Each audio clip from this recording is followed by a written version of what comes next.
Amnes, and this is the Real Estate Wholesalers Club. We're all about getting you to that shut up money. That's that first deal paycheck. It changes your life, changes your psychology, changes your bottom line, changes the relationship you have with your partner, your significant other. It changes everything, and we want to help you. Today is our Saturday Shut Up Money Show, where we talk about you. We want to have your questions. We want to, if we have answers for them, we want to give you the answers. We want to support you. So thank you for being here and supporting us. Thank you for being a part. Thank you for liking and subscribing, being a part of every week we do this. And you guys always, always, always show up. If you want to participate in the Zoom room, go ahead and join us at www.zoomjustin.com. If you want to watch on YouTube or Facebook and comment in the chat, we'll do our best to see you there. So anyway, we have a special guest today, Mr. Brad Pickett. I said last week that we were going to have a Mr. Brad Pickett on the show, that he was an affiliate, an associate of Donald Trump. I meant that he knew Joe Crump, not Donald Trump. Okay. Easy to get that confused. I can understand. Well, it does rhyme. So, hey, Brad, welcome to the show here. There's many things to be said about Brad. He is a real estate mentor. He's a business and success and entrepreneur mentor. He is the CEO, the founder of reimarketpro.com. Okay. And a lot of other things. I'll let him get into it, but maybe a good place to start, Brad, would just be take it back to before real estate. Where were you? And enlighten us. Sure, man. Well, thanks for having me, Justin. It's an honor to be on the show. And the Trump part still got me laughing, but watching that whole impeachment process was something else, wasn't it? Yeah. But not to get off cue here. So I've always wanted to do real estate, and I grew up in Idaho on a potato farm, and my dad owned a nursery. And so I did a lot of outdoor work and always wanted to have a lot of money, man. I just, to be honest, I wanted to be free. Like, money to me is freedom. So, and I just kept looking around, and as I studied all these different people, I'm just like, it doesn't matter if people were in tech or whatever, they always end up getting into real estate. There's no rich people, really rich people in the world that aren't in real estate. I mean, everybody at some point is in real estate. Yeah. So I'm like, okay, well, I'm just going to start in real estate.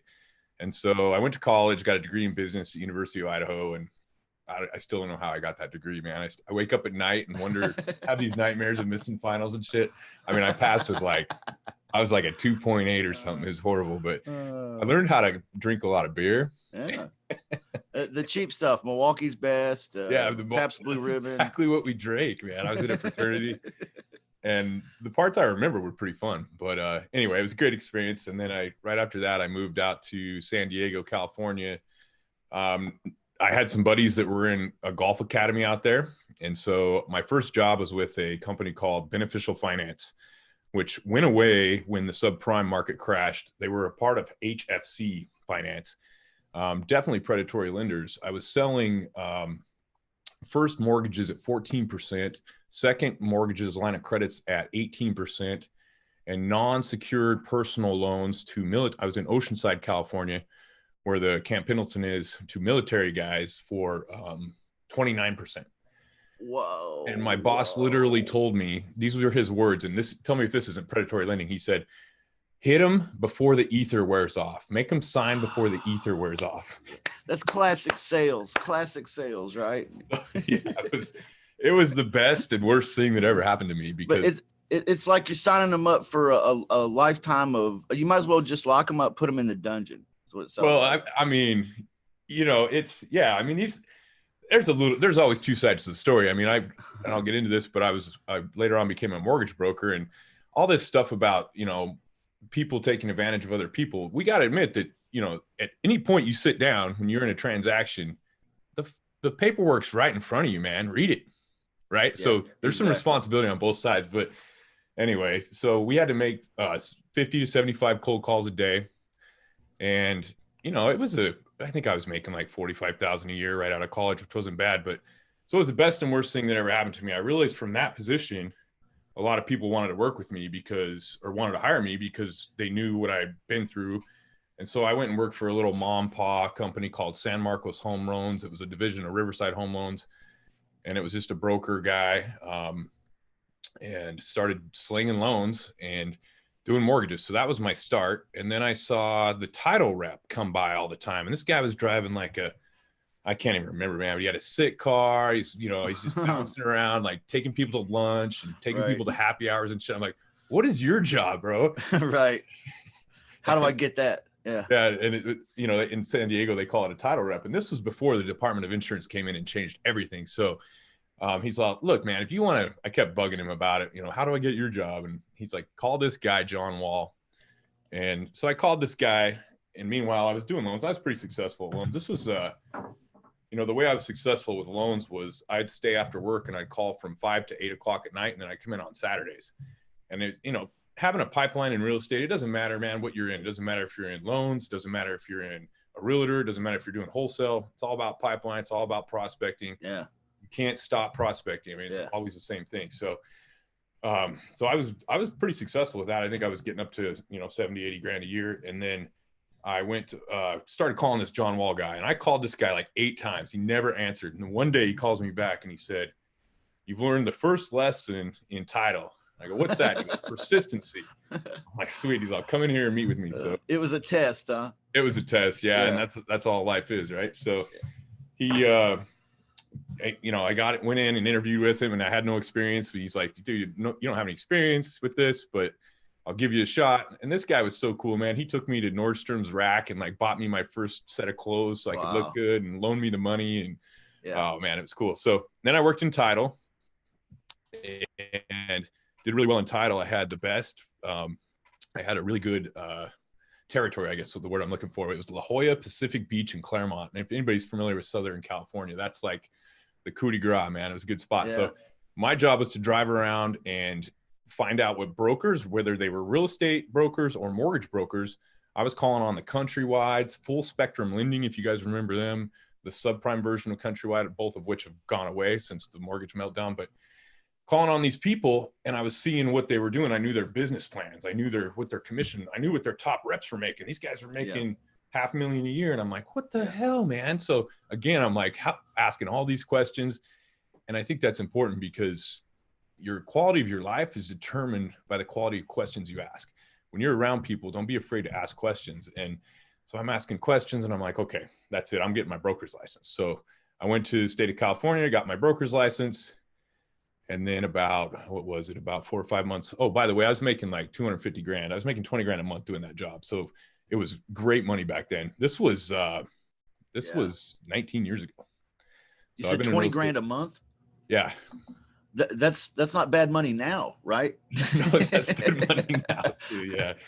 But I'm an aggressive person, man. So I was going after it, and I still do, maybe a little less than I did then. But anyway, my boss calls me into the office, and he goes, they took me to lunch. My 2 bosses took me to lunch, and they pulled out this laptop, and they're like, "What's this Real Capital Inc. Brad Pickett broker?" And I'm like, "Ah, shit, busted." So they're like, "I think it's time for you to resign." So I had started my own mortgage company. Yeah.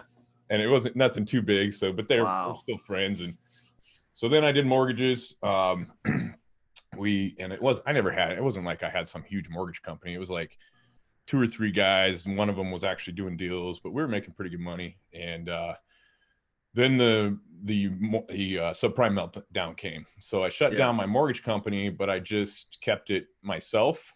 And I just worked. I built a custom chopper in my garage and went surfing all the time, still making pretty good money. And then I moved back to Idaho. It was just too heavy down there for me. Moved back to Idaho, transferred to become a real estate broker, which is just a simple little test to switch over. And started a company called Capital Realty in Boise, Idaho. And we did a bunch of short sales. We had another company called AAA Mitigation. And at one point we had about 70 short sales going, and we were basically wholesaling short sales. So we would put an offer into the bank, get that approved. We put on our purchase agreement that, hey, man, we're looking to sell this for a profit. We have the right to market it. And we turn around and list it. And then we would use the C funds to close the AB transaction. Yeah. And made a lot of money in that. Then the freaking real estate commission came after me, and because all these realtors saw how much money I was making. Yeah. And so they're like, this has got to be illegal, right? Because I'm a realtor and I work my ass off, and this guy's just walks into town and just starts making all this money. Yeah. So it was a big old, turned out I hadn't done anything illegal, but these guys investigated me for 9 months. One of the worst times of my life, man. They were trying to get me for mortgage fraud. They went to every single mortgage company that I closed a deal with to try to get me prosecuted. And the mortgage company's like, this is normal. It said right here on the contract, this happens all over the nation. But in Idaho, for the Idaho Real Estate Commission, they were like, you know, this has got to be something wrong here. So they took me through the ringer, man. Wow. It's like the mafia. Oh, dude, it was horrible, man. If the authorities want to make you guilty, they will. Yeah. And so the reason I share that story, I used to be ashamed of that story, but now I'm like, man, if you go through something like that, you know, just keep your head high. Right. Always act with high morals in this business, because you can't be in real estate investing for long term unless you're doing the right thing when nobody's looking.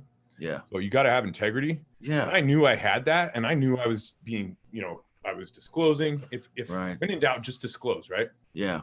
Anyway, so that was a tough time in my life. I ended up drinking a whole bunch and freaking just kind of going into this dark spot. Then I ended up moving back to my hometown, losing all my money. More Pabst Blue Ribbon and Milwaukee's Best. I went back to my roots, bro. I like it, man. You know, there's some similarities between your story and mine. And I went back to doing some drinking too. So, anyway, so I ended up basically in 2008, I think it was my best year ever. I made like $800,000. And then in 2009, I had like $0 to my name. So that's how big of a fool I was. I mean, in retrospect, it's just learning, but I just blew all that money. I went to Europe. I did all kinds. I was just like, hey man, I'm going to be rich forever. And then all of a sudden, 2008 hit, and I'm not the only one with this story, obviously, but so then I was dead broke. And I went back to Idaho or went back to my hometown in Idaho, and I became a firefighter. So I was lucky enough to get on with the volunteer, and then I worked my ass off and excelled and became a full-time firefighter. Wow. Stayed there for about 6 years. And during that time was when I hired Joe Crump as a mentor. Yeah. So I already had a lot of real estate experience, but you say Donald Trump or yeah, it's his brother. Yeah, it's his brother. Sorry, man. They're both capitalists. It must have been that I heard all this stuff on the TV with all that stuff going on, and then I was talking and I was thinking Joe Crump, but it came out Donald Trump. So, but hey, man, I don't take offense to that at all, actually. Tell us more about this Joe Crump experience, because I think most people have heard of Joe Crump. I have heard of Joe Crump. I even signed up with Joe Crump to use the Auto Marketer, yeah, and had some success with it, really. So I'm not here to knock him in any way, but yeah, I'm not with him anymore. But I'm familiar with him, probably like most people. So how did you get involved with him? Let's see. So, hey, what's up, Michael Batista? I know that guy. What's up, buddy? So Joe Crump. So I don't know. I think I just found him on an internet search, actually. And I ended up signing up for his full package. I think it was like 10 grand for like everything. And then, when I do stuff, man, I'm all in, and I just went after it. And I remember the firefighters, they'd be sitting around the kitchen table in the kitchen, and they, they're just talking about other firefighters and just bullshitting, just kind of talking about other people.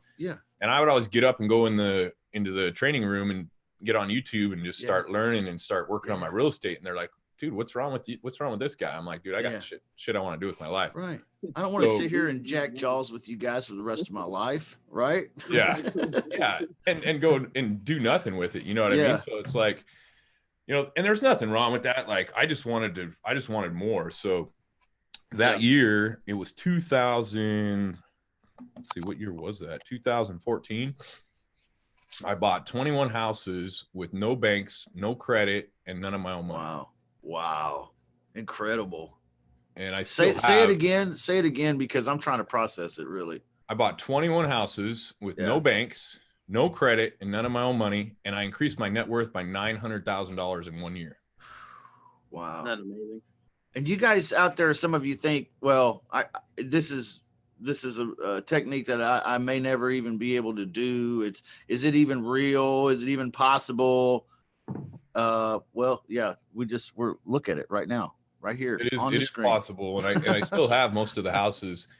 Guys, in real estate, let's be honest. And can I swear on this freaking podcast? Yeah, fucking go right for it. How bad man. do you fucking want it? That's all it comes down to. Stop crying, go out and do the work and decide how bad you want it. Because if you want it bad enough, if you want it, like Tony Robbins says, you got to want it like you want to fucking breathe. Yeah. If you want it bad enough, you can do about anything. Yeah. The funny thing about that is, like, you know, everybody's always talking about how do you find deals? How do you market? And of course, things have changed a lot since then, but I got all those deals from sending emails through Gmail to Craigslist. That's how I got them all. I was just sending 50 emails a day. 50 a day. Which, how long does that take? And after a while, I had a VA doing it. It was like, it doesn't take very long. Just a little form email. Hey, I'm the most serious buyer you'll ever talk to. I buy 3 houses a month, which in the beginning, it was total bullshit. And then 3 months later, I was buying 4 or 5 a month. I was like, holy shit. Yeah. A little fake it till you make it. A little bit of thespian skills, right? So but a whole lot of fucking action, right? Lots of action. What I like to say about the fake it till you make it, I mean, you can get yourself in trouble doing that if you're turn out being a fake, but I like to use my resources. Like, you know, when you get associated with someone like Justin or someone like me, and that's your partner or something, or maybe I'm one of your buyers, when I'm talking to a seller, hey man, yeah, we buy 12 houses a month, Brad and I mean, they don't need to know who your partners are. Maybe you haven't bought a house. Exactly. But think of it's never a lack of resources. It's always a lack of resourcefulness. When I was first getting started, I used to say my partners and I was thinking my cash buyers list, my buyers. Exactly. Because they're kind of partnering up with me to do this. Because honestly, if I needed to know something, I could call one of the faithful ones and say, hey, can you tell me this roof's a little wonky? What's going on here? Here's a picture. They are kind of partners. You're not really lying. They are partners. They're absolutely partners. Yeah. I mean, if you call somebody or if you're working with somebody and he says, hey, go find me a house, well, that's your partner. So use that, guys, when you're new, because that's really important. Because one of the things that's hard in wholesaling is standing behind that you're going to make a cash offer when you know you can't fucking scratch 2 sticks together, right? Because you don't have the money. I mean, I've been there. So just realize that your resources don't end at you. They think of who's around you. And if you don't have those people around you, go out and get them. Yeah. The small-minded bullshit really locks people down. Yep. Yeah. And that was actually something Justin said on a previous video here. He's like, you know, look, if you think about it, like all these other guys are your partners, money is not an issue. You have all the money in the world that you need. Just gonna make offers. Yeah, money's never an issue. What's the issue is the price point you get the deal at. Right. Yep. I mean, that's all there is to it. So if you go into the deal talking to the homeowner like you don't have any money, like you are what you look like in the mirror, maybe perhaps, and you come in and you sound all beggery and weak, and then you don't get the right price point. But if you went in with the mentality, hey, me and my partners, we got the money to pull this off. If we can get this seller to come down to reason, you know. It's all about mindset, man. And that's kind of what I want to get into on the end of this call. So I'll sign off this story real quick. So I did that. And then I quit my job, man. And quitting a job with a firefighter full time is everybody's like, what the fuck are you doing, man? But I mean, I wasn't going to spend the rest of my life. At that point, I was making like $45,000 a year in Idaho. It's probably more in other states, and then maybe if I made it to chief, which honestly, who the fuck wants to be a fire chief? I mean, no disrespect, but I might make 80 grand. And I'm like, so I resigned. And at this point, I had 2 houses down in Arizona, actually 3, just through my Craigslist efforts. And I moved down to Arizona and I started working for a guy named Brett. What the heck's his last name? It's escaping me right now, but Brett Tanner. He's one of the top guys in Arizona for Keller Williams. This guy runs a shop where he's got half wholesale and half retail, and the retail's upstairs, the wholesale's downstairs, and he's got all these VAs. So long story short, I went to work for this guy. Wow. And in the first 30 days, guys, I submitted 16 contracts and closed 12. Wow. And the top guy in the whole business had only done 8 in a month. Yeah. So I made like $60,000 in my first 45 days in Arizona, which is more than I made in a year in Idaho. Yeah. So what did I do next? I quit that job and started my company. That's amazing. Yeah, that's when I started. That's great. Phoenix National Buyers and REI Market Pro, and then in 2018, we did 1.1 million in gross. 2019, I reached a point, this is kind of where I'm at right now. I hit what I call my 7-figure wake-up call. And I realized that, you know, money wasn't going to make me happy. And even in one of the months when I made almost $200,000 in 1 month, I was looking around, and one of my reps was potentially stealing from me. One of my secretary was not somebody that I trusted, and I was herding cats, and I was just like, dude, this is like, what the fuck's going on here? I don't even like this. Right. And so then I'm like, well, okay, so I'm not happy, and I got a lot of money, and so that's not it. And so I really, what I haven't told you guys is during this journey, when I went into my darkness for a while there after the investigation, I became a yogi, and I went and did yoga training, and I became a yoga teacher. Wow. And I've been a very spiritual person my whole life. Yeah. And that's where my happiness really comes from. And so I started to realize that at this point, I had coached a lot of people in my life. I'd coached a lot of people in real estate, and I'd coached a lot of people in mindset and just life coaching, transformational coaching. And I realized that I can teach a guy how to make 40 grand a month in real estate. And that's great. And that changes people, and it's helpful, but that just makes that guy a bigger version of whoever the fuck he already was. Right. He might be a bigger asshole now. Right. You never know. Yeah. It's a magnifier. Right? Yeah. A magnifier. That's all it is. Yeah. But if I can go out and teach a guy how to overcome limiting beliefs, how to understand inner dialogue, how to release childhood programming from traumas, and how to like step into their fear and be vulnerable, then they become a better father. They become a better husband. Wow. They become a better community member, and they can go out and make more money because their fucking head's clear and they have a good mindset. Yeah. So I put everything in. If anybody that follows me on social media, I mean, I'm still doing well in real estate. I still run a wholesale company, and I still do REI Market Pro, but I'm putting all my stuff into bradpickett.com and doing my coaching because it's just so much more rewarding. So that's my story, man. That's great. That's a great story. And it's got a twist ending almost, you know, like I didn't see it coming. and it's a wonderful how you've progressed and things have maybe your purpose has become you more enlightened to it, which is really what you call your coaching program, which is Enlightened Entrepreneurs, right? Yeah. So, I mean, success, guys, you can chase success your whole life and you can make the money. It's never going to make you happy. I mean, it makes things convenient, but how many guys do you know? Let's just be honest. How many guys do you know that are they're all over down here in Scottsdale, Arizona. There's guys making $1 million a year. They got the beautiful, 6,000 square foot house with the pool. They got the trophy wife. Holy shit. She's beautiful. Yeah. They got beautiful kids that are in, Arizona State or whatever. And then instead of coming home, they're at the strip club doing cocaine. What the fuck's wrong? Yeah. Something's going on, right? And she's getting banged by the pool boy. Right. Yeah.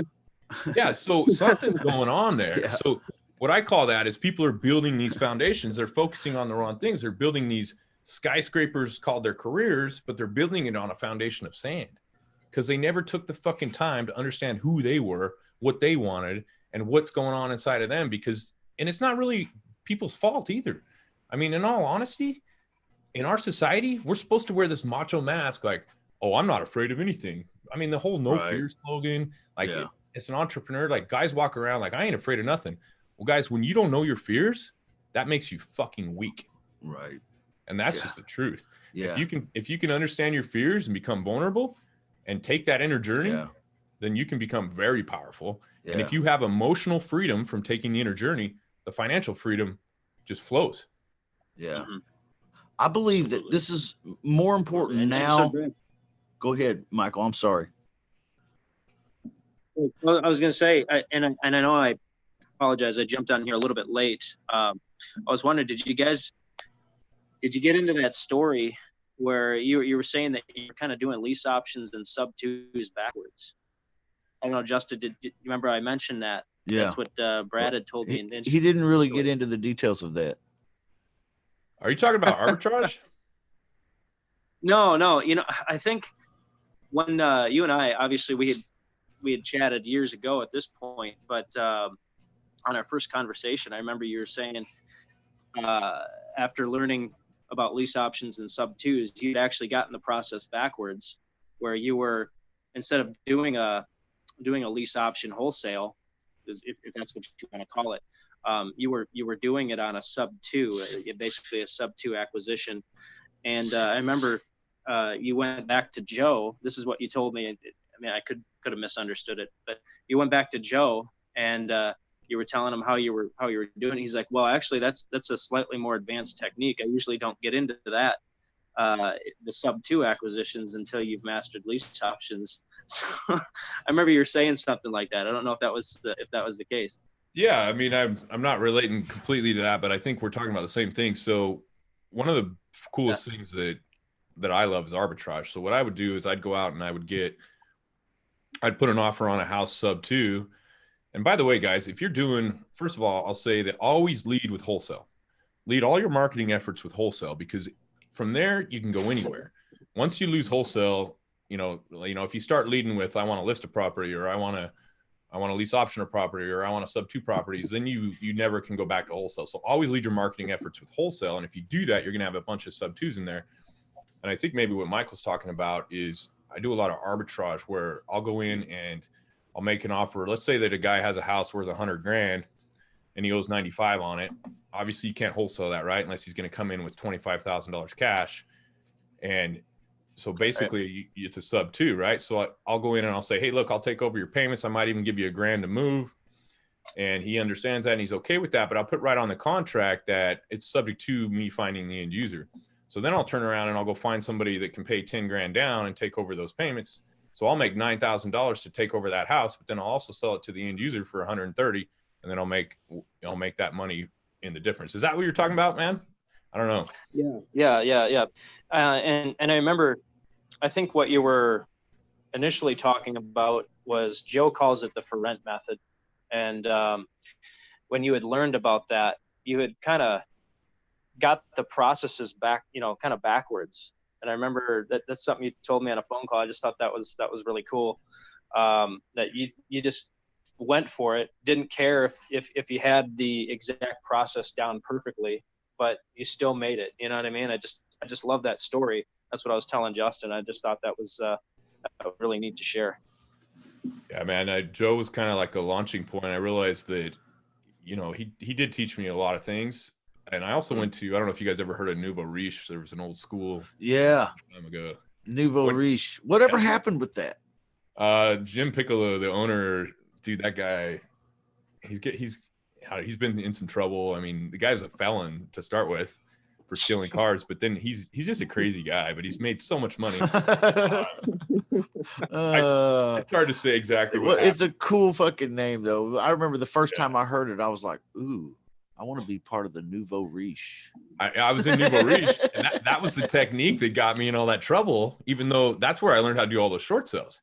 But what they taught me wasn't illegal, and what I was doing wasn't illegal, but that's what ended up getting me in all that shit with the real estate. Well, sure. Yeah. Because it was just so new to people. But yeah, I mean, and I know, guys, some of you guys on this call are new to wholesaling, and I don't mean to talk like, from a higher level, like, oh, this is so easy. So if you guys have questions, I do tend to say things fast and, just make it sound simple. Because once you do get used to doing this stuff, it really can be simple. Like, it really can be simple for anybody after a while.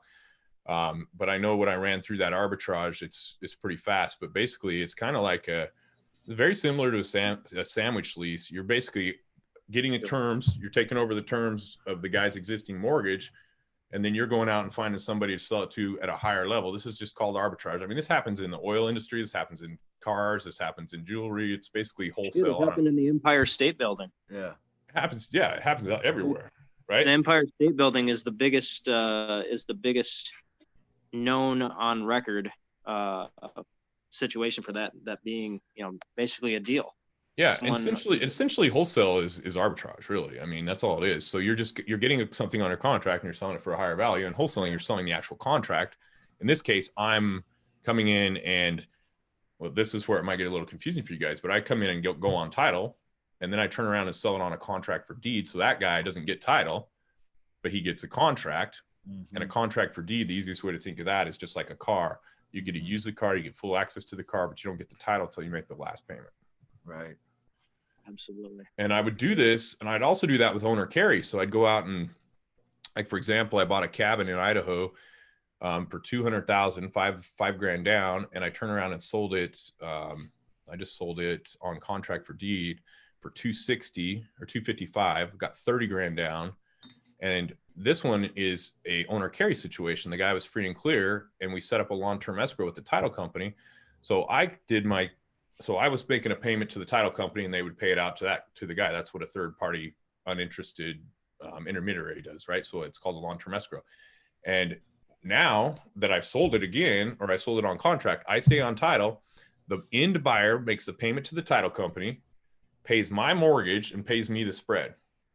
And so I've got about 12 houses like that, and it's beautiful because I just get checks, man. Like, you just get checks. You never have to worry about toilets or anything. You don't have to worry. It's all their problem. That's awesome. That's a great strategy. I love it. Yeah, it's not as hard as it sounds. But yeah, it's good if you're if you're leading with wholesale, these deals are already in your leads. I mean, they're already out there. It's just a matter of right. Finding them. But I think something you were talking about, Justin, that might be more helpful for your group here, because that is a little bit more advanced, is that whole mindset idea. Because, talking to the sellers and coming from a place of authority, I call it maintaining alpha on a sales call, is a big deal, man. Because when you're trying to buy someone's primary asset, right, they've got to trust you. Like, this is, for most people you talk to, this is their biggest investment. And if they can even smell blood in the water, right, they're like, fuck you, dude. I ain't dealing with you. Yeah. This is my house. Yeah. Yeah. So you really have to, sometimes we do, and I use this for other things too. We do what's called a brag sheet. And, like, it's going through and listing out what you actually have done. And if you haven't done anything yet, list the resources of your friends. Be like, man, the people that I run with, the people that are my partners, are buying about 10 houses per month. Let's see. And they're on average, that's 120,000. So it's $1.2 million per month. If I count Justin, Michael, Brad, whatever, whoever's in your circle. Sure. And they're like, and then they're probably rehabbing 4 of those, and they're probably spending about 30 grand per rehab. So that's 120.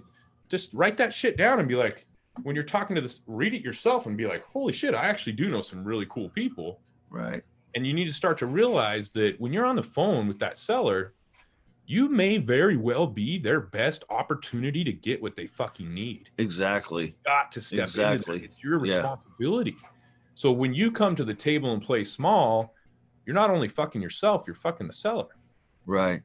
You have that obligation to step in there and be like, look, man, I have these resources. With great power comes great freaking responsibility, right? You've got all these resources. You need to tell the seller, number 1, who you are, number 2, what you can do, and number 3, to shut the fuck up and listen, because I'm the best opportunity you got right now. Right. Right. Yeah. These coaching students of mine, sometimes we talk about how to have this conversation with the homeowner. And I try to pull some kind of Chris Angel mind freak deal on them, because I know they need to change this mentality. I almost want to grab them and say, and sometimes I don't grab them because I'm on the phone, but I would if I was close enough. And I say, okay, now you tell me, who's the baddest bitch in the room?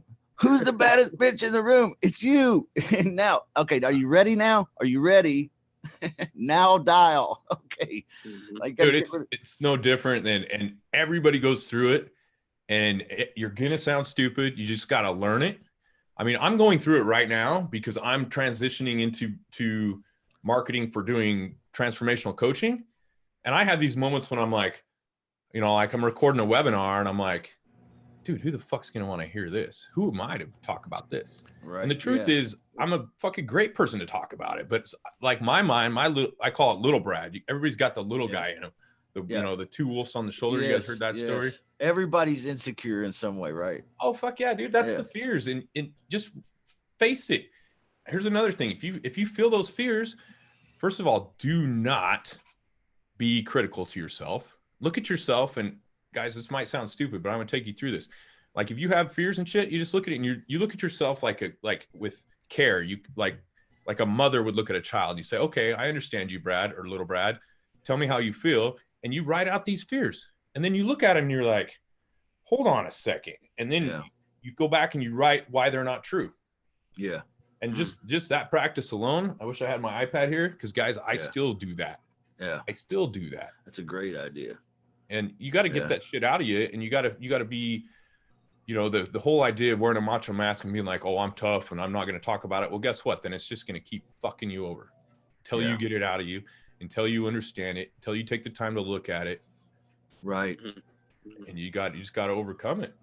So write it down, your fears, your biggest fears, write them down, and then look at it and look how dumb it looks.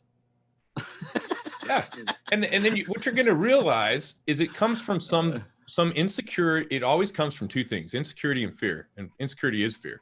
There's only two emotions in the world, guys, love and fear. And everything negative comes from fear, and everything positive comes from love. So if it isn't coming from love, it's fear. But out of fear, how many things come out of that? Guilt, shame, anger, jealousy. I mean, there's all kinds of shit over there, right? Yeah. So figure out where it's coming from, and then look at yourself and say, you know what? There's usually a reason. And if you get good at this, you might find out that, you know, maybe it goes back to that one time that you told your uncle that you were going to be a real estate investor, and he told you that you don't have two nickels to scratch together, and you like took it serious. Like there's always some type of incident where you like took something and it traumatized you on whatever level. Sometimes it can be physical trauma. Other times it can just be something that somebody that you cared about said. Right. And then that runs your life. So you have to actually get that back out of you and look at it and be like, where the fuck does that come from? Yeah. Because that's not even true. Right. Yeah. And you have to do it with compassion. Yeah. One time I went and saw a psychologist for a few visits back when I was, when I went through some similar things. I lost everything and went back to drinking for a little while, several years ago. And during that stint, I went and saw a psychologist a few times.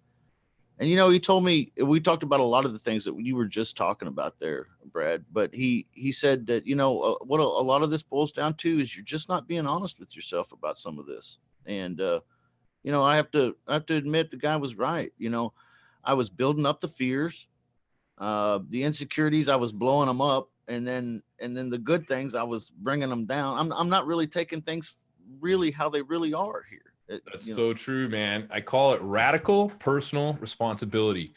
And we all understand it's integrity, guys, but it's not integrity just in business. Yes, you have to have integrity in business and do what you say, but it's integrity to your fucking self. Exactly. Stop lying to yourself. Don't say something that isn't true to yourself.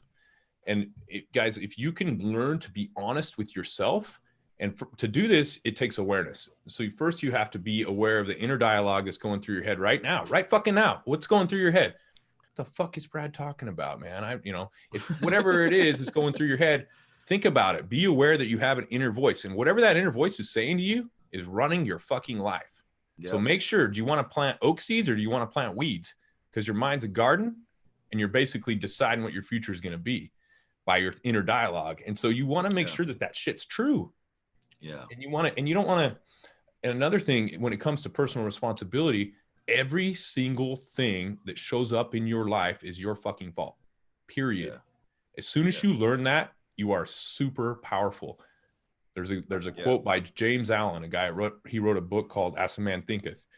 And the quote says, circumstances do not create the man, they reveal him. Yeah. Now, how many people on this call are probably saying there's a reason why I can't do wholesaling? It's this, or this. Those are your circumstances and they're your justifications. Well, guess what? You're lying to yourself, because those circumstances are just a product of your thoughts and your actions up until this point. You look around you right now, whatever you see around you, some of it you like, some of it you don't. That's your fucking scorecard, man, for everything you've thought up to this point. Yeah. The circumstances are just showing you what you've created. That's it. Yeah. So you can change it. The best part about that is not to be critical, but to realize you're in control, man. You're the captain of the ship.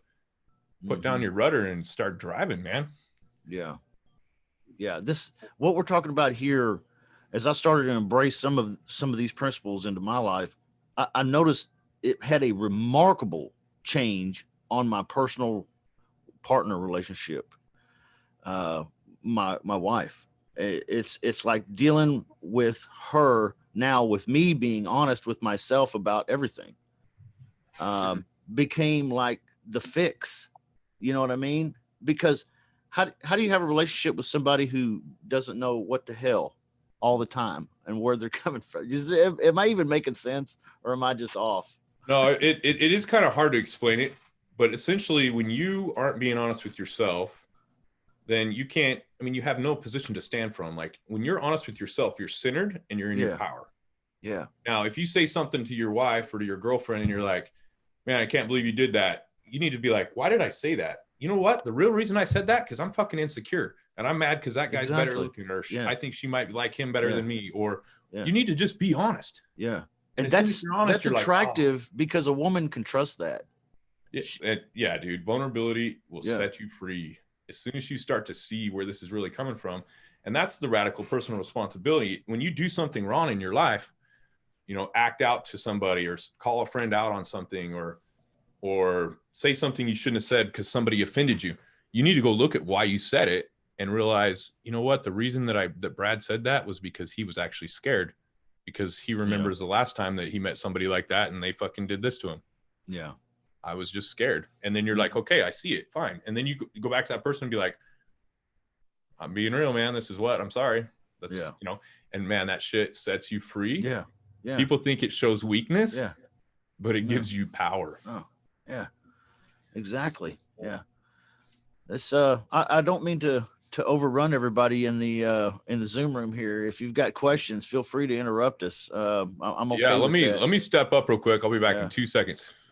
Yeah. Yeah. No problem.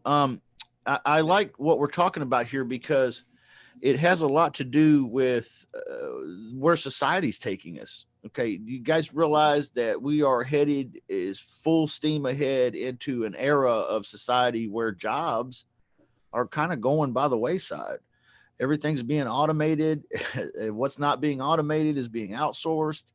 And so, you know, embracing this entrepreneurial spirit, which is really kind of what he's shown us through his story. There's a string of that connects it all. He's always had this entrepreneurial spirit. You're here on the call right now.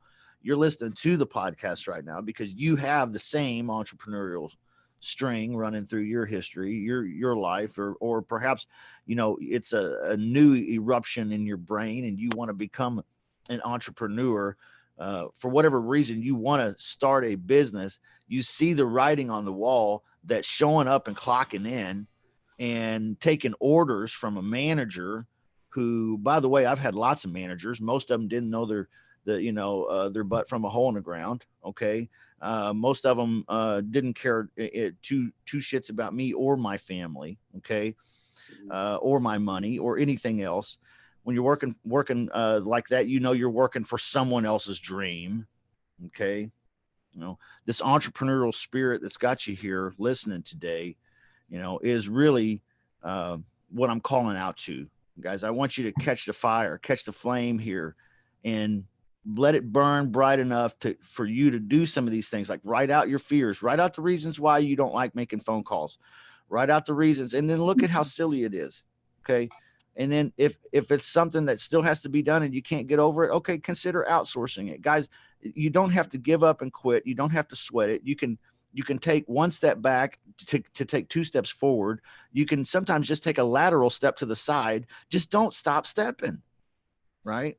Yeah, I want to add to that actually, man. So if you want something more in your life than you have right now, you have to become a better person. Like for me, every time I level up, I have to become a better man. If I want a better relationship, I have to become a better man. If I want to make, you know, more money, I have to become a better version of myself. So it's not just about writing out the fears. That's a big part of it. But, you know, some of those fears might be true. You might be like, I stutter when I'm on the phone. Well, okay, that's a truth, right? Fine. That's true. So work on it, practice it, role play. Like anything in life that has a major reward, like real estate, you need to be willing to fucking work for it, guys. If you're here for the shortcut, you're in the wrong fucking industry. I'll tell you that right now, because it takes hard work. And so if you want to be able to quit your job and you want to make 10 grand a month or whatever it is and work from home, guess what? The version of you right now might not be the one that you've got to change who you are to do that. Exactly. I can count on, I mean, you can count on it, right? You will have to change, because who you are today is what you are doing today. Circumstances reveal you. If you want to be something different, then you're going to. I remember when I hit rock bottom back in 2012, it was like off the cuff of I lost every real estate piece of real estate I had, everything. I lost a business, another business I had, lost it all. And I remember moving into my mom and dad's basement. Okay. In my 30s. This is like the worst possible scenario for me, in my opinion, at the time. And I remember being down in the basement, and I remember screaming at myself, looking in the mirror, screaming, who do I have to become to get the things I want? Great Who question. do I have? And you know what? I'm still looking for some of those answers, but asking that question sparked a change. Yeah. Sorry, guys. Q&A. Let's Q&A. Somebody ask us a question. We got this guy here. He's a legend, a superstar. His knowledge base is just unreal. Let's not let that go to waste by listening to me bloviate too much. So go ahead with some Q&A out there. Who's got a question for Brad? I'd like Brad to maybe talk about some of the coaching opportunities that he offers. BradPickett.com. Somebody in the chat was asking about what website. Are there some others you'd like to share too, Brad? The best way to get a hold of me actually is through Instagram, because on my Instagram, it has a link, and then it takes you to all my Facebook groups and stuff like that. So my Instagram is, see, I'll just type in the chat, but it's just one Brad Pickett.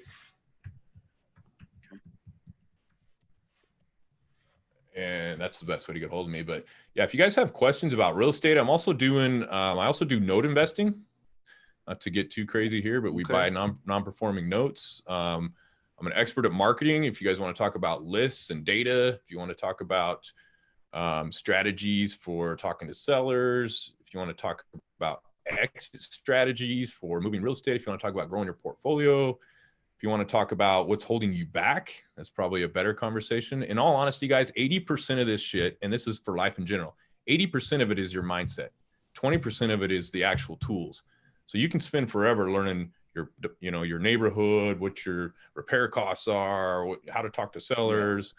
But that's only 20% of the game. And that's where most people fail in all business, is they don't look at the mindset and the limiting beliefs that are slowing them down. So anything you guys want to ask, go ahead.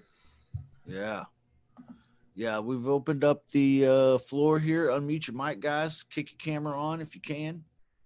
And let's interact a little bit here. Hey, Brad, go ahead. Steven? Steven? Can you hear me? Yes, we hear you. Yep, go for it. So my big issue is I have 50, you have 100 different things you can do, right? But choosing one or two has been my problem. You know what I'm saying?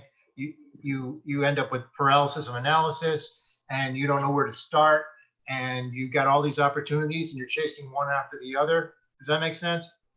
Yeah, it's really common. And I deal with that as well. And I talk about that. I have a keynote speech I do, and it's, you have to choose everybody's afraid of making the wrong choice, right? I mean, you could be talking about a lot of things. You could be talking about which girl you want to date, or you could be talking about marketing, or you could be talking about whatever, but it could be anything. I'm assuming you're talking about marketing and wholesaling. Yeah. Real estate business. Yeah. Yeah. And which direction to go with that. But the biggest thing I can tell you is pick something. And the reason people don't want to pick something is because they're afraid that they'll make the wrong choice, right? You're like, well, if I pick this, that means I can't have this or something. But if you pick something, you start heading towards it, you can always change that. But if you don't pick something, that is a conscious choice. By not picking something, that is a choice. So if you're going to go somewhere, like let's say you want to go, if you have a goal, and you don't know what it is, you're better off to at least pick, like, I want to go to Burger King, so at least you'll get a Whopper. You know what I mean? Even if that's wrong. And then at Burger King, once you get your Whopper, you can decide again. But if you don't pick something, and a lot of people do this, and I'm being kind of general here, but a lot of people do this where they don't pick something. That's a choice, guys. That's a conscious choice, and it's the worst choice you can make. So you need to be committed to one thing. You need to set an intention. So whether that intention is to make $10,000 a month in wholesaling, Then you step back and you say, okay, I'm going to master one marketing channel. And then if I get that down, I might add another one, because ultimately you do want to have a few marketing channels, but not in the beginning. And of course it depends on budget as well. So you really have to commit to something. You have to pick something and you've got to go for it, because what happens otherwise is you take your focus and you fractionalize it into a spectrum and you become basically non-effective. Right. So as an example, I should say, okay, I'm going to focus on lease options to get started, as an example, right? And then work with that, see how it goes, maybe become an expert at it, and then move on to something else. Is that kind of what you're saying? Absolutely. Yeah. So it depends on, you've got some variables to consider, like what's your marketing budget? What's your expertise? What's your market? And if you feel like something's right, one of the things I will say that I wish I would have learned a long time ago, wholesaling is a hard thing to do, right? I mean, it takes a lot of courage. It takes a lot of work. But if you can, I'm not saying not to go for lease options, but if you can take your real estate business and lead with wholesale, every single other opportunity will come out of that. So if you're able to lead with, I want to buy your house at 70 cents on the dollar. If you can lead all your marketing with that, you will have an opportunity for lease option. You will have an opportunity for subject to, you'll have an opportunity to grow your portfolio. You'll have an opportunity to do contract for deeds. But if you're adverse to that, and there are plenty of guys that have just gone out and just mastered lease options and they've done well. I mean, Joe McCall, it's a great example. Right. So you just got to choose, and you got to get good at something, because if you keep bouncing around, you become a lot less effective. Right. So, but then you're saying, okay, let's focus on wholesaling in general. But it's like, well, there's 50 different things I can market you. So I got to choose one or two and get started there. And you don't want to make the wrong choice, I guess, is where I'm at. I think it's a good time to talk about marketing, because with marketing, this question really ultimately comes down to marketing, in my opinion, because you got to focus your marketing efforts, right? And one of the things that I see people make mistakes with in marketing is they don't keep their foot on the gas long enough. So they'll say, okay, I'm going to try ringless voicemails, and they'll do it for a month, and they'll be like, oh, I only got one lead. Okay, I'm going to switch to voice broadcasting. Oh, I only got one lead. Okay, now I'm going to switch to direct mail. Like, if you do that, that's the fastest way to run out of money. You've got to decide, I'm going to do X marketing strategy for 3 months minimum, hopefully 6. Decide what your budget is and say, I don't give a shit what happens. I'm doing it. And then on top of that, guys, you've got to work the leads. It's all about follow-up. Like, if follow-up is 80% of your business, any marketing strategy will fail if you're not willing to get on the damn phone and call these people back. That's huge. I see so many people failing that. Yeah, I agree. I appreciate the info. Yeah, you bet. It was a great question. Great question, Stephen. Thank you. Who's next? Who's got another question? We've got a lot of people here in the Zoom room. Thanks for watching today, guys. Justin, I got a question. Yep, go for it. So I have a lead that I'm trying to work, and the guy needs a ton of work. He's telling me it's $70,000. He put the property up for $325, but I'm having trouble getting him to come down. I know that I have to get it at like $175. What can I do to bring him down to that number? So have you seen the house? No, I haven't seen it. This is all from a Zillow scrape. It definitely needs like 70,000 just looking on the outside. So what's the estimate? You know what? Give me 1 second. I'll pull it up right now. Well, is it less than what he's asking for? Yes. Then you need to reach through the phone and virtually bitch slap him and say, are you wasting time? And I mean that obviously you're not. I mean, I kind of mean this seriously, guys. So when someone does that to me and I'm on the phone with them and their zest is 280 and they're asking 325, be like, sir, I'm looking at your place right now. And you know that street in front of you, Flower Street or whatever it is? Well, the one across from you is redone. It's got 200 more square feet and it sold for 280. Now, just be honest with me. Are you wasting my time? Okay. Because the if Zestimate is like 165. The yeah, the Zestimate's 165. There's no way. Like, he needs a ton of work with it. So the problem here is that you're not willing to call this guy out. You just need to call him the fuck out and say, what are you doing? Why would you, are you joking with me? Sir, my time's valuable, and I would assume yours is too, Mr. Seller, but don't mess around with me. This house is worth about this much. Okay, fine. Goodbye. Great. Goodbye. Guys, one of the best things to do in wholesaling is learn how to disqualify leads. Exactly. You got to learn when to Yes. stop messing with people, because when I hear you talking about that, I mean, I can tell, David, that that's a waste of your time. And when you only have so much energy as a new wholesaler and you're trying to keep your spirits up, make sure you're putting it in the right places. And that takes a little bit of time to learn, guys. That's one of the arts of wholesaling, is learning where a good lead is, because it's kind of like learning how to fish or learning how to hunt. Okay. That may be one of the best gold nuggets we've heard today, to be honest with you. I mean, we've heard a bunch. That one there, that was a good one. Very good. Thank you. Do you have more you'd like to share about getting those leads? I mean, if you tell us where to go in the woods to do the hunting. Oh, you talking to me? Yeah. A lot of that comes from experience, but the first thing I do when I'm talking to a seller is I find out if they're serious. And this goes back to maintaining alpha. And, you just get to the point, be like, guys, or Mr. Seller, look, we're buying 10 houses and I'm your best opportunity to sell. Are you serious about selling? Well, yeah, I'm serious. Okay, then you're going to answer these questions. And if you don't, then you're not serious. And just take them right back to that. Are you serious? Are you just, I'm just kind of looking around. Okay, well, call me back when you're serious. Put a follow-up on it for 3 months. Yeah. Find out who's serious and who's worth your time, because, I have a couple metrics I have my wholesalers do. One of them is 50 calls per day. Now, that is just one metric. I have another metric that I want them to have at least 5 good conversations per day. Right. And a good conversation constitutes of, even if you have a good conversation with someone that you're not going to buy from because they're asking too much, but if you learned how to negotiate with the guy, you learned how to build rapport, you learned how to understand.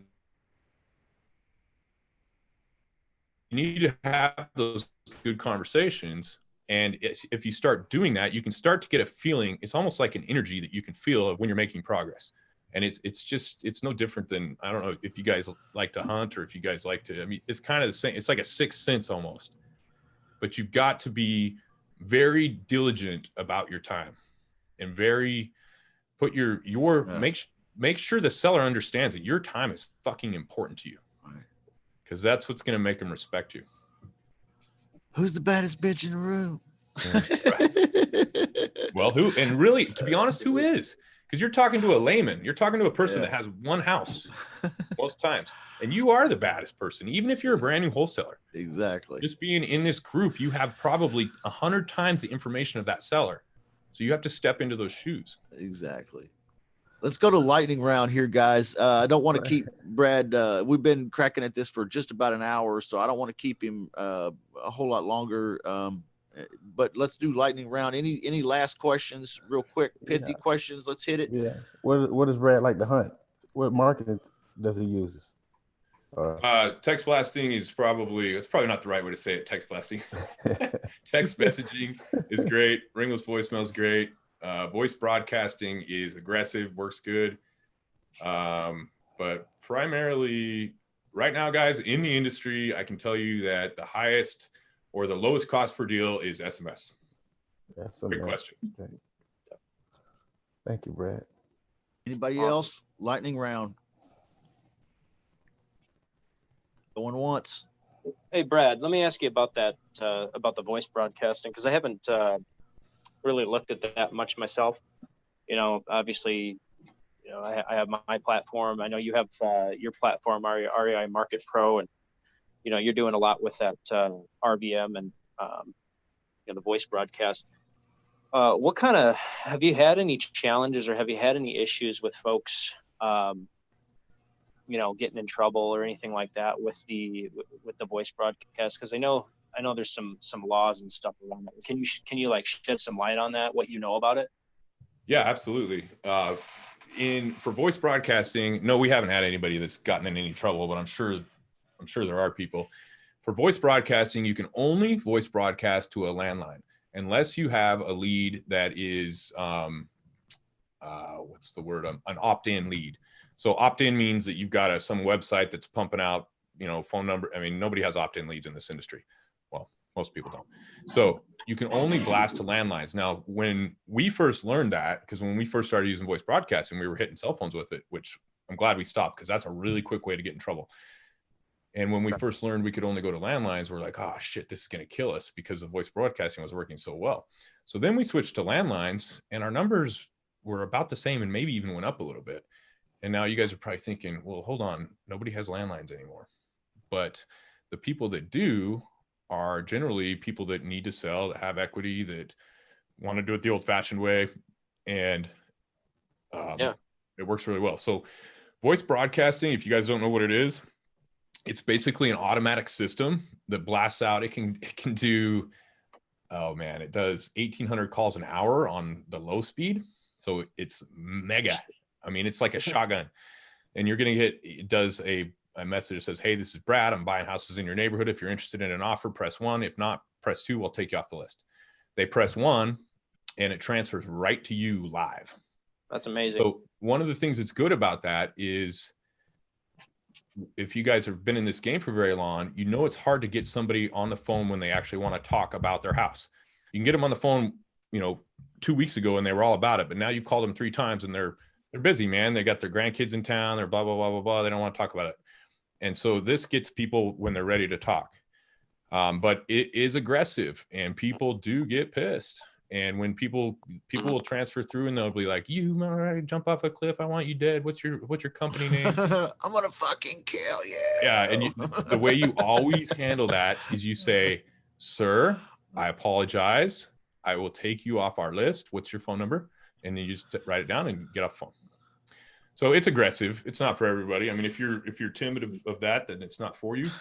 But it, like in smaller areas, like, these, I call them small towns, like 50,000 or less cities, dude, it does so really well. And you're messing around with RVMs and stuff like that too, from what I understand. And I'm assuming that's pretty similar, but it's just not ringing their phone from what I understand. And then let's go over the differences really fast. So ringless voicemails to cell phone only, because you can't leave a voicemail on a landline unless it's an answering machine, right? So voice broadcasting's landline, ringless voicemail, cell phone. Ringless voicemail all it does is a technology that hits the phone really fast with a call and then comes right behind it with another call, so it goes to voicemail. That's all it is. Mm-hmm. So people get a voicemail without getting a missed call. Sometimes they'll get a missed call, but it goes right into their voicemail. So the difference with ringless voicemail is it's not live and it's waiting for the people to call back, and then you can call it back whenever you want. So it's a little bit more spread out for, say someone's working a full-time job, they can turn it on. It's almost like setting a gill net out in the ocean, and then you come back, okay, here's what I got. Whereas live transfer is like fishing, man. You got one on. Mm-hmm. And have you ever done anything with like live answering services or anything like that? Yeah, sure. So Call Porter, Pat Live, all those things work great. But the first thing I'll tell any new wholesalers is you're not ready to outsource. Hopefully I'm not going against what Justin tells you guys, but every single guy I've ever trained in wholesaling always wants to outsource talking to the customer. Well, you can't do that until you know how to do it yourself. Because how are you going to, and that pisses off, I shouldn't say pisses off, but people that are selling you marketing, when you're not willing to work your own leads, you don't even know if the marketing works. I agree. So you're going out and you're spending $2,000 on a marketing system, and then you're complaining it doesn't work, but you've got to go into a call service center. You don't even know what's going on. You guys need to be active in your businesses. You need to be, until you're closing 4 deals plus per month, you should be the only person in your business, unless there's maybe a real estate agent. I agree with that too. And learn that shit and learn it and learn it and learn it, and then outsource. And the last thing you ever outsource in a wholesale business is the most important thing, which is talking to sellers. You should never outsource that unless you're, until you get to a certain point in your career. That should be the last thing you outsource. So guys, there's a book called The One Thing by Gary Papasan and Jay Keller, the founders of Keller Williams. And it talks about what is the most important thing that I could do right now that would make everything else either unnecessary or less important, or not or to where you wouldn't even have to do it. And in our business, it's prospecting. So there's nothing more important in our business than prospecting. So you should time block. This is what I have my guys do from 9 to 12 every single day for prospecting. Yes. Even if your escrow officer calls and says, hey, I need a document, don't even answer that damn call, because she's going to probably find it by the time you get back to her. You need to focus on the one thing, which is the most important thing in your business, which is prospecting. I love it. I used to call it the 10 by 10. Make 10 calls by 10 a.m. That's the goal. Yeah, that's good. Yep. Absolutely. That hits Brad's numbers there too. You know, if you do 10 calls every hour. Yeah, exactly. There you go. Yeah. Who cares? Stephen wanted to know what lists you like best. So guys, it depends on your marketing, and it depends on obviously depends on a lot of things, but there's really two approaches. The way I talk about it, there's a shotgun approach and there's a sniper approach. The shotgun approach is using something like RVM or voice broadcasting. If you're going through 1,800 names in an hour, you need to be hitting a pretty large metro area, or if you're going through a smaller area, you're going to have to turn it on and off, right? Because it's going to go through a lot of names. So you can't upload a list of foreclosures where there's maybe 1,800 foreclosures in your county, because it's going to go through that in the first hour. So that's a shotgun approach, is where you've got a big list. And if you're going to do that, all you want to do is pull phone numbers with either absentee or owner occupied. Let's talk about the difference between absentee and owner occupied. Both are good. Absentee is always good because they don't live there. They're not emotionally attached to the house. I don't have to explain that one very much. But owner occupied is also good because less people hit it. So to me, what I've seen in the stats is they're just about the same, absentee and owner occupied. So that's for your shotgun approach. Now, if you want to go for a sniper approach, you can go to like Rebo Gateway or something and get, tax defaults. You can get probate's probably one of the best of these. Are called motivation lists. Probate's probably one of the best. You can get divorce lists. You can get bankruptcy lists. You can get notice of default lists. Notice of default lists are very timely, because if you guys are dealing with foreclosures, make sure that you have at least a month before the sell date, and you still got to know what you're doing. So it depends. Like if you want to go out and get a sniper type of list, like a notice of default list, and hand call it, you can do really well. And then you could also go out and just take your whole county and get, what we do is we'll pull like an entire county, and we'll say with 70% loan to value max, so we know that they have equity, and then we'll just hit them with the shotgun approach. So it depends. Yeah. Super good advice. Man, he doesn't hold back, does he? He really tells you like it is. And are you still having any luck with Craigslist, or did you kind of, get away from Craigslist a little bit? I haven't done Craigslist, but I know it would work. Mm-hmm. Well, not necessarily on wholesale. Let's say sub twos or, lease options, kind of back where you started. I had wondered if you were still dabbling with Craigslist at all. I haven't, but guys, if that's something you could outsource, because you just teach a VA how to send emails. And by the way, if you do that email method, you got to have a few different Gmails, because you'll get flagged. Yeah. But just go out and get like 3 Gmails and have your VA send out 50 a day, and you just watch for the people that come back in, and then you talk to them. That's another one of those, being resourceful, because that doesn't cost you any money. And that's how I built my portfolio. So you can't tell me it doesn't work. I mean, I'm sure it still would work, especially in the suburbs and outside of major cities. Nice, man. Nice. And do you have a particular message or particular email that you send out to those folks on Craigslist? Because obviously you can text them or you could email them. Are you only doing emails to those, or are you also texting them? Well, I think with Crump's Auto Marketer, you could do both. And I never really used that. I mean, I had it for a little while. I think it worked all right. But I just had an email, and it was like a paragraph long, and it just said, hey, if you're interested in selling, I'm the most serious buyer you'll ever talk to. I buy 3 houses per month. I have 2 different types of offers I can make you. I can make you a cash offer at a discount, or I can make you a full offer if you're willing to do terms. Hit me back. That's basically all it is. Nice. Pretty straightforward. Love it. Yeah, that works great. Emails are great because there's no real limit either, in terms of it's free. It's free. You don't have to go out and, don't have to go out and buy stuff. And I know that budgets are a big deal, man, in the beginning. If you guys, one of the things I see the wholesalers die on the vine is they go out and they save up you know, $2,000 or $3,000 towards a new business can be really hard for people, right? And that's what marketing costs.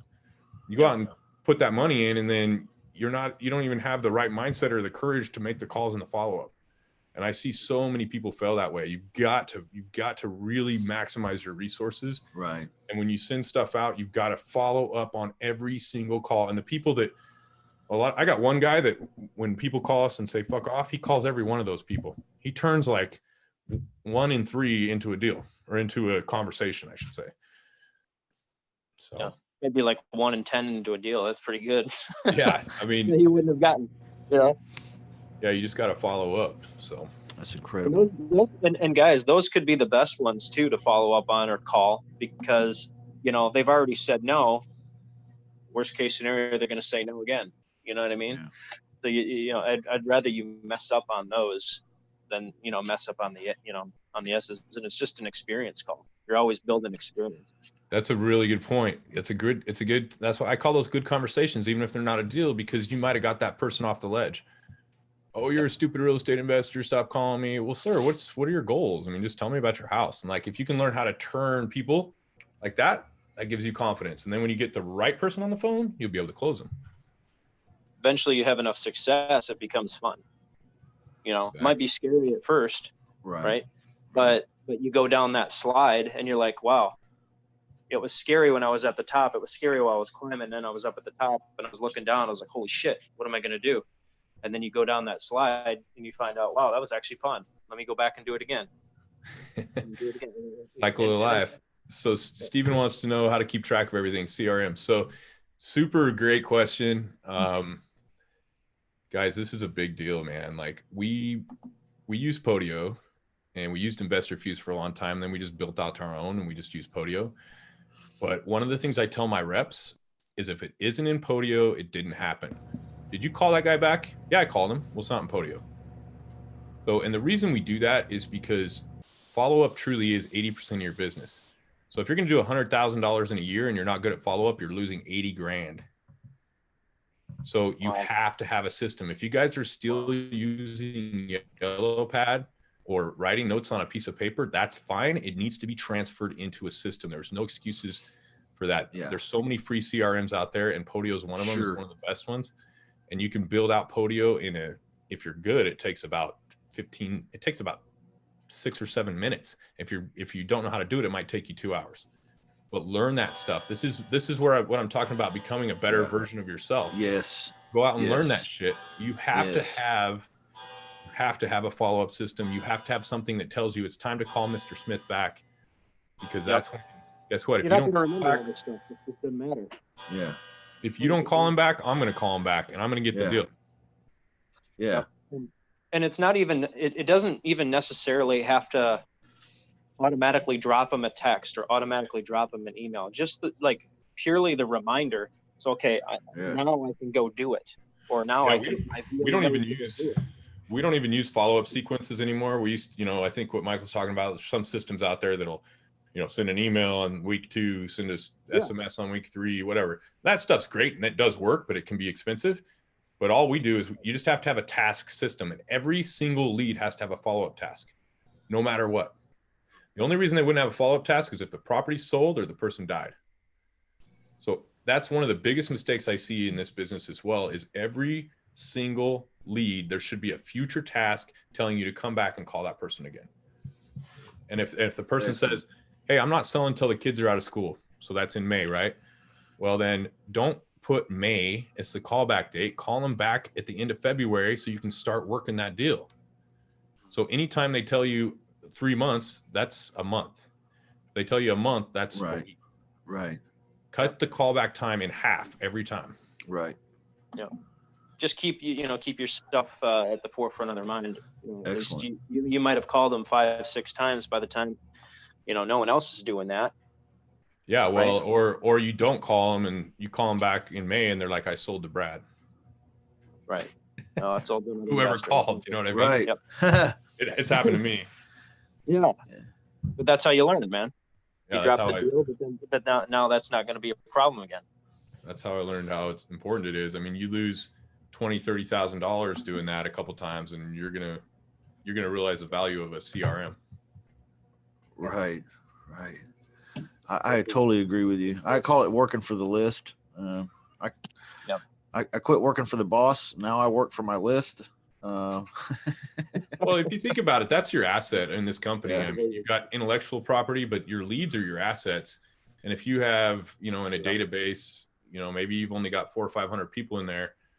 Let's say that you're making 100 grand a year. If you have 500 people in there, what's that? Each one of those leads are worth what? I don't even know the math, like $200 each.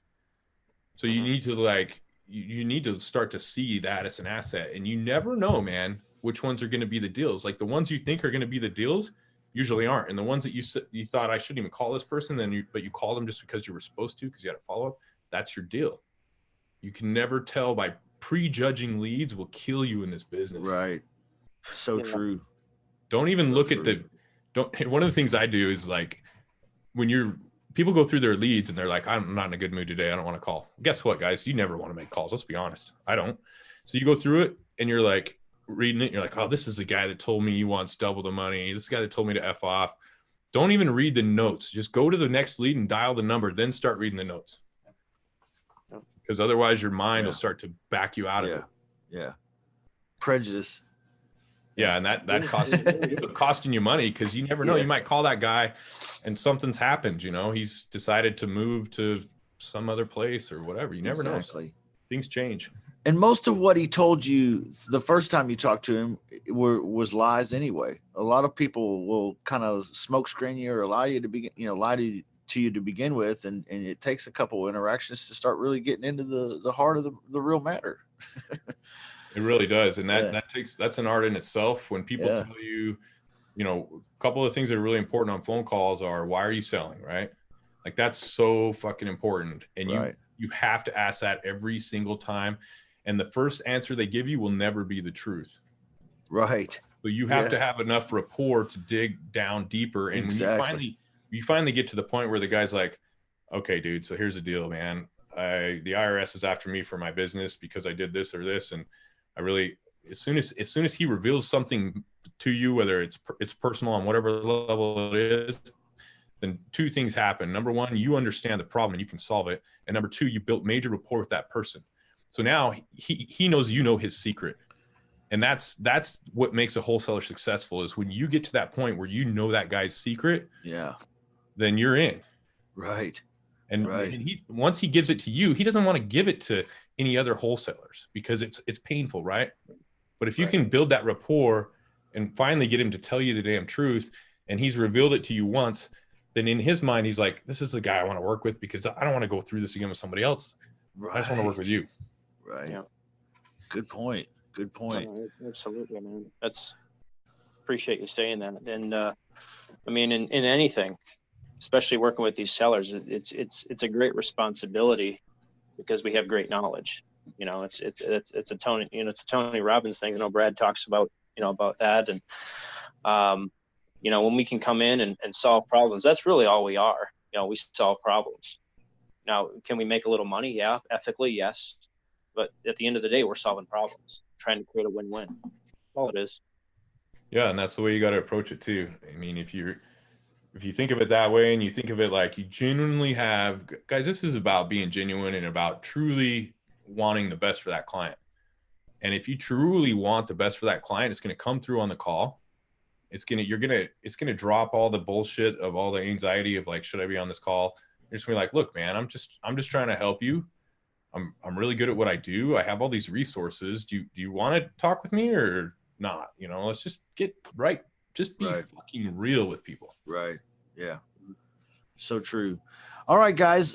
We've been here quite a while today, and longer than I expected to keep Brad. He's worth at least $1,000 an hour. So we owe him I'll send you the bill. So very grateful for your time today. Hey, catch him over on Instagram at @1BradPickett.